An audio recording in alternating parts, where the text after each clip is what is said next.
Good morning. आशा करता हूँ सब ठीक होंगे। स्वागत है हमारे YouTube channel Meet GK with study में।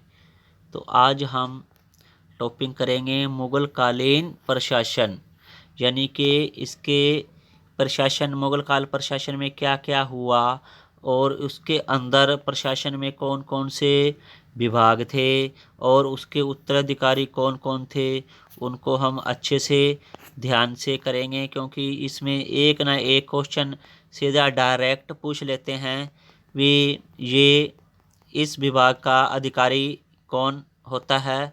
तो सीधा ही डायरेक्ट क्वेश्चन पर चलते हैं। तो सबसे पहले क्वेश्चन शुरू करते हैं।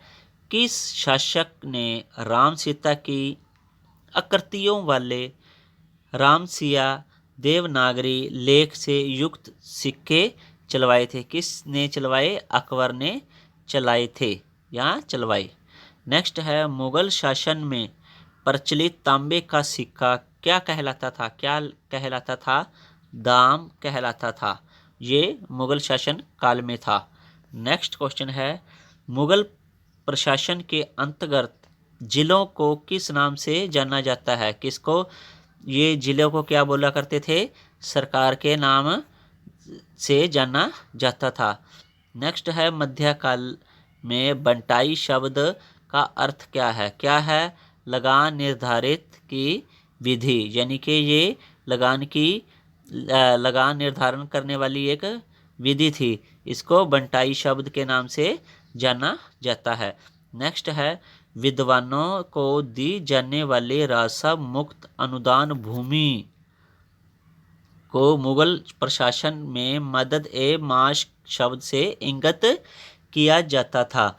सीधा ही डायरेक्ट पूछ लेते हैं, जो विद्वानों को दी जाने वाली राजस्व मुक्त अनुदान भूमि को मुगल प्रशासन में क्या बोला जाता है? मदद ए माश बोला जाता है। नेक्स्ट है, दिल्ली का वह शिक्षा केंद्र जो मदरसा ए बेगम कहलाता था, किसके द्वारा स्थापित किया गया? किसके? माहम अनगा द्वारा स्थापित किया गया था। नेक्स्ट क्वेश्चन है हमारा, मुगल कालीन भारत में राज्य की आय का प्रमुख स्रोत क्या था? ये था भू राजस्व था। नेक्स्ट है, किस मुगल सम्राट ने तंबाकू के प्रयोग पर प्रतिबंध लगा दिया? ये किसने लगा दिया? जहांगीर ने लगा दिया था। और ये शायद ये जो औरंगजेब था, इसके शासनकाल में फिर से शुरू हो गया था। नेक्स्ट है, किस विदेशी शासक को मुगल सेना में चिकित्सक से नियुक्त किया गया? कौन था विदेशी यात्री? कौन सा था? निकोलाओ मुंची को। नेक्स्ट है, मुगल काल में सेना का प्रधान कौन होता था? ये मीर बख्शी हुआ करता था। नेक्स्ट है, मनसबदारी प्रथा। पहले तो यही देखना है, मनसबदारी प्रथा ये इसका संस्थापक कौन था? अकबर था। प्रारंभ कब हुई? 1575 में। इसका अर्थ क्या है? पद या श्रेणी। उद्देश्य क्या था? प्रशासन का संचालन करना, यानी कि अलग अलग प्रशासन का संचालन अलग अलग किया करते थे। नेक्स्ट है, अकबर की मनसबदारी व्यवस्था किस पर आधारित थी? किस पर आधारित थी? ये मंगोलों की दशमलव पद्धति पर आधारित थी। नेक्स्ट क्वेश्चन है, मुगल काल में राज्य अधिकारी को वेतन के रूप में जो भूराजस्व आवंटित किया जाता था, उसे क्या कहते थे? उसे जागीर बोला करते थे। नेक्स्ट है क्वेश्चन हमारा, मनसबदारी के संदर्भ में दो अस्पा जिसके पास 2 घोड़े तथा सिंह अस्पा जिसके पास 3 घोड़े, यानी कि सीधा ही क्वेश्चन पूछ लेते हैं। दो अस्पा का क्या मतलब है? इसका मतलब है 2 घोड़े। सिंह अस्पा का क्या मतलब है? जिसके पास 3 घोड़े। व्यवस्था को लागू करने वाला मुगल बादशाह कौन था? जहांगीर ही था। नेक्स्ट है, जात किस मनसबदार के व्यक्तिगत वेतन और उसके दर्जे का सूचक था। जात क्या था? किसी मनसबदार था, जो मनसबदार के व्यक्तिगत वेतन और उसके दर्जे का सूचक था। और सवार उसके द्वारा रखे जाने वाले घुड़सवारों की संख्या का सूचक था। यानी कि वेतन और उसके कौन सा दर्जा है उसका, ये उसमें जात को निर्धारित करता है। सवार था, सवार जो घुड़सवारों की संख्या को निर्धारित या उसका सूचक था। नेक्स्ट क्वेश्चन है हमारा, या नेक्स्ट है, मुगल काल में जो उच्च अधिकारी कौन कौन से हुआ करते थे? कौन कौन से हुआ करते थे? सबसे पहले यही देखना है, दीवान ए इंशा, ये सुल्तान के आदेशों को लिखने और डाक संबंधी कार्य करते थे। नेक्स्ट है,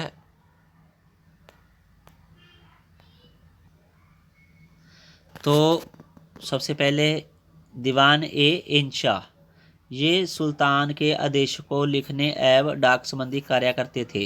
यानी कि सुल्तान के आदेशों को लिखते थे और इसको डाक के द्वारा इसको भिजवा दिया जाता था।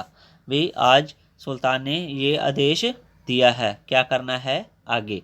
नेक्स्ट है दीवान ए वजारत, जो वजारत क्या था? लगान, अर्थव्यवस्था, राज्य के आय व्यय, मंत्रियों के कार्य की देखरेख किया करता था। जो दीवान वजारत का क्या कार्य था? इसका था लगान, अर्थव्यवस्था, राज्य के आय व्यय और मंत्रियों के कार्य की देखरेख किया करता था। नेक्स्ट है दीवान ए कज़ा। कज़ा का मतलब आप कज़ा जहाँ शब्द आ जाए वहाँ न्याय विभाग सीधा ही लगा देना है, यानी काजी उल कुजात। नेक्स्ट है हमारा दीवान ए वरीद, जो दीवान ए वरीद कौन थे? ये थे गुप्तचर विभाग। गुप्तचर विभाग वरीद ए मुमालिक के अधीन हुआ करते थे। नेक्स्ट है दीवान ए आरिज, ये दीवान ए आरिज क्या थे? ये सेना की भर्ती करते थे, रसद का कार्य करते थे, शिक्षा को देखते थे, संगठन की देखरेख किया करते थे। नेक्स्ट है दीवान ए रिसालत, जो दीवान ए रिसालत क्या थे? ये थे विदेशी विभाग। सिर्फ छोटी छोटी सी जो नाम होते हैं उसको ध्यान में रखना है। कज़ा है वो न्याय विभाग था। आरिज, आरिज का क्या कार्य था? सेना की भर्ती और रसद, शिक्षा, संगठन जैसी देखरेख काम किया करता था। दीवान ए रिसालत क्या काम करता था? विदेशी विभाग का। और ये था मुहतसिब, जो मुहतसिब था ये प्रजा के नैतिक आचरणों को नियंत्रित करता था। तो इसका भी ध्यान रखना है। मुहतसिब का क्या था कार्य, या इसका कार्य था नैतिक आचरण को नियंत्रित करना। नेक्स्ट है वाकिया नवीस, जो वाकिया नवीस कौन था? समाचार लिखता या लेखक होता था। नेक्स्ट है खुफिया नवीस, ये गुप्त पत्र लेखक होते थे। तो ये थोड़ा सा इसके अंदर, एक तो वाकिया नवीस, एक खुफिया नवीस। वाकिया नवीस ये समाचार लेखक होता था और खुफिया नवीस था। इसके नाम से ही हमें पता लग रहा है कि ये कौन सा नवीस होता था? गुप्त पत्र लेखक होते थे या गुप्त पत्र का काम देखते थे। तो नेक्स्ट है दरोगा ए डाक, और ये दरोगा ए डाक ये क्या है? गुप्तचर विभाग का प्रमुख हुआ करता था। इसके अतिरिक्त यह पत्र व्यवहार का प्रभारी होता था, यानी कि जो पत्र लिख देते थे उसको उसका व्यवहार किधर करना है या किधर लेके जाना है, कहाँ जगह कौन सी जगह भेजना है, उसका प्रभारी होता था। नेक्स्ट है दीवान ए तन, ये दीवान ए तन था। यह वेतन और जगीरी से संबंधित मामलों का निपटारा करता था। मीर आतिश, यह शाही तोप खाने का प्रधान हुआ करता था। आतिश कई बार ऐसे देखते हैं ना, जो हमारी आतिश जो आतिशबाजी चलाते हैं वो आतिश यानी कि वो तोपखाने जैसा ही कार्य करती है। जैसे तोप से गोला निकलता है, बारूद निकलता है, उसी तरह आतिश जाती है सीधी आसमान में। नेक्स्ट है इसी तरह हमने ध्यान रखना है थोड़ा थोड़ा इसी छोटी छोटी बातों को। मीर ए बहर ये जल सेना हुआ करता था। यहाँ मीर ए बहर को नीर ए महर के नाम से भी थोड़ा सा नाम को बदल देना, तो इसमें थोड़ा सा हमें पता लग जाएगा। जो नीर होता है पानी होता है, या तो इसको हम मीर को नीर बोल रहे हैं, तो यहाँ मीर ए बहर किस से संबंधित है? जल सेना का प्रधान हुआ करता था। तो नेक्स्ट है हरकारा। ये हरकारा कौन थे? ये जासूस व संदेशवाहक दोनों होते थे। नेक्स्ट है हमारा बितिकची। जो बितिकची कौन थे? ये अकबर ने अपने शासनकाल में 19वें वर्ष दरबार की सभी घटनाओं व खबरों को लिखने हेतु इनकी नियुक्ति की थी। ये भी सीधा ही क्वेश्चन पूछ लेते हैं, बितिकची की नियुक्ति किसके शासनकाल में हुई? किसके शासनकाल में? अकबर के शासनकाल में हुई थी। नेक्स्ट है मुशरिफ। जो मुशरिफ ही, तो ये क्या है? राज्य की आय व्यय का लेखा जोखा हुआ करता था।